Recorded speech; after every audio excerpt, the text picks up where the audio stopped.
وکفى والسلام علی عبادہ الذین اصطفى اما بعد فاعوذ باللہ من الشیطان الرجیم بسم اللہ الرحمن الرحیم۔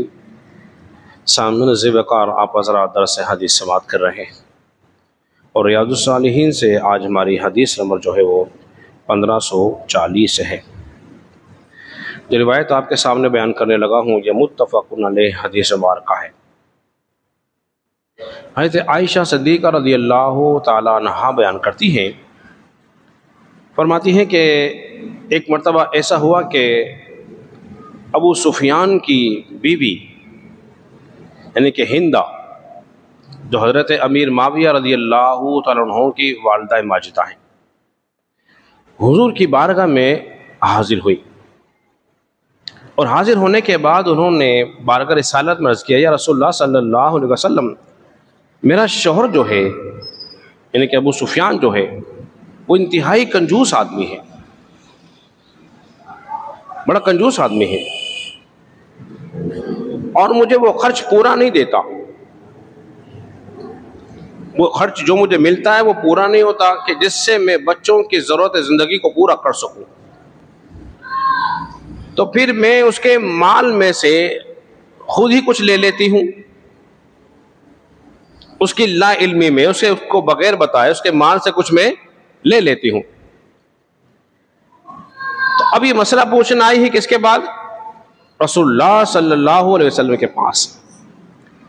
نبی پاک صلی اللہ علیہ وسلم نے ارشاد فرمایا، تم اتنا لے لیا کرو کہ جس سے تمہاری ضرورت پوری ہو جائے، تم اتنا لے لیا کرو جس سے تمہاری ضرورت پوری ہو جائے۔ ایک بات تو یہ معلوم ہو گئی، اگر بیوی شوہر کی اجازت کے بغیر کچھ مال لے لے تو یہ چوری نہیں ہوگی، یہ چوری نہیں ہوگی، اور شوہر کو یہ چاہیے کہ بیوی کو خرچہ دے، کیونکہ نان نفقہ شوہر کے ذمے ہے، اس کو دینا چاہیے۔ تیسری بات یہ معلوم ہوئی کہ کنجوس آدمی کو اللہ پسند نہیں کرتا، بخیل آدمی ہو، کنجوس بھی ایسا کنجوس کہ راہ خدا تو دور کی بات وہ اپنے بچوں میں بھی خرچ نہ کرے، تو یہ بہت بڑا کنجوس ہے۔ تو اس اعتبار سے کہا جا رہا ہے، جس طرح ہمارے معاشرے میں ایسا ہوتا ہے کہ شوہر کی جیب سے کچھ پیسے نکال لیے، عموماً جو بیویاں ہوتی ہیں وہ نکال لیتی ہیں، نکال کے کوئی چیز ضرورت کی چیز انہوں نے خرچ کر لیا۔ بہتر تو یہ ہے کہ بتا دیا جائے تو یہ افضل ہے، تاکہ بعد میں کوئی رنجش پیدا نہ ہو اور معاملہ کسی خرابی کی طرف نہ جائے، بہتان کی طرف نہ نکل جائے، پھر اس سے گھر کا جو ماحول ہے وہ کیا ہوتا ہے بولیے، خراب ہو جاتا ہے۔ لیکن شوہر کی ذمہ داری یہ ہے کہ جو اس کا خرچہ ہے اس کو ضرور دینا چاہیے۔ لیکن ہمارے یہاں ظلم اور زیادتی یہ ہے کہ عورت کو خرچہ نہیں دیتے، وہ 10-10 20-20 روپے، بسا اوقات تو 100-50 روپے بھی شوہر سے مانگ رہی ہے، دوائی کے لیے مانگ رہی ہوتی ہے کہ 100-50 دو تو دوائی دلا دوں یا بچے کو چیز دلا دوں۔ یہ ظلم کی انتہا ہے۔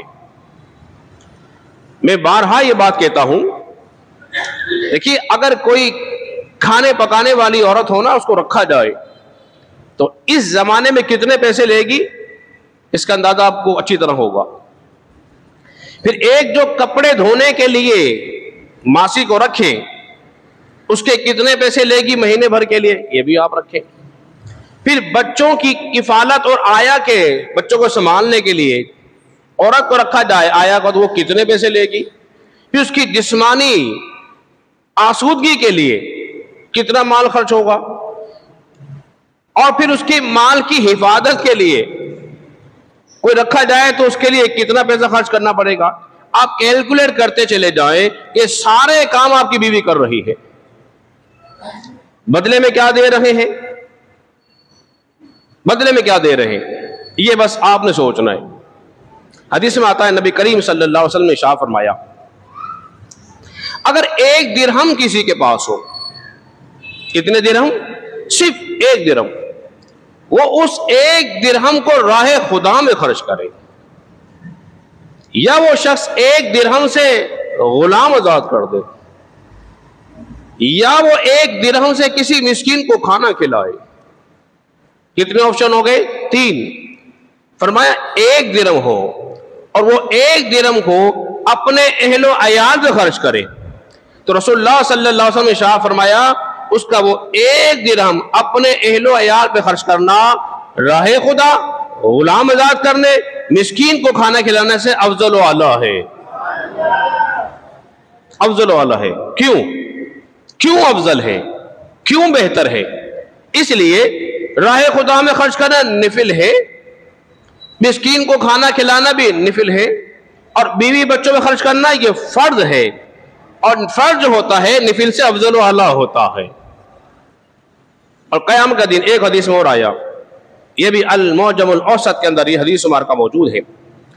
میرے کریم آقا نے ارشاد فرمایا جب میزان لگے گا، اعمال تولے جا رہے ہوں گے، قیامت کے دن اعمال تولے جا رہے ہوں گے، تو جانتے ہو سب سے پہلے کون سا عمل رکھا جائے گا؟ وہ مال رکھا جائے گا جو شوہر نے اپنے اہل و عیال پہ خرچ کیا تھا.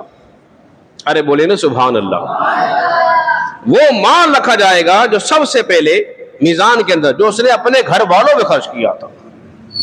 تو گھر والوں پہ خرچ کرنے میں کنجوسی نہیں کرنی چاہیے، اعتدال کے ساتھ. ایک اور حدیث مبارکہ یہ بھی المعجم الاوسط کے اندر حدیث مبارکہ موجود ہے. میرے کریم آقا نے ارشاد فرمایا جب بندہ رزق کی تلاش میں گھر سے نکلتا ہے، رزق کی تلاش میں گھر سے نکلتا ہے، اسے کتنی مشقت، دشواریاں، پریشانیوں کا سامنا کرنا پڑتا ہے، اور وہ ان پہ صبر کرتا ہے. لڑتا نہیں ہے، بے صبری نہیں کرتا، ان پہ صبر کرتا ہے، تو اللہ تبارک و تعالیٰ اس کے اس صبر پر بھی اس کے گناہوں کو معاف فرما دیتا ہے. گناہوں کو معاف فرما دیتا ہے. آخری بات خواتین کے حوالے سے کر کے اپنی گفتگو مکمل کرتا ہوں. حضرت محترم نبی پاک صلی اللہ علیہ وسلم نے دیکھا کہ جب جہنم کا مشاہدہ کرایا گیا نا، آپ نے اس کے اندر دیکھا تو عورتیں زیادہ تھیں، اور جب جنت کا مشاہدہ کرایا گیا اس میں جنت میں آدمی، غریب آدمی زیادہ تھے. میرے کریم آقا نے ارشاد فرمایا عورتوں اللہ سے ڈرو، تم صدقہ زیادہ کیا کرو.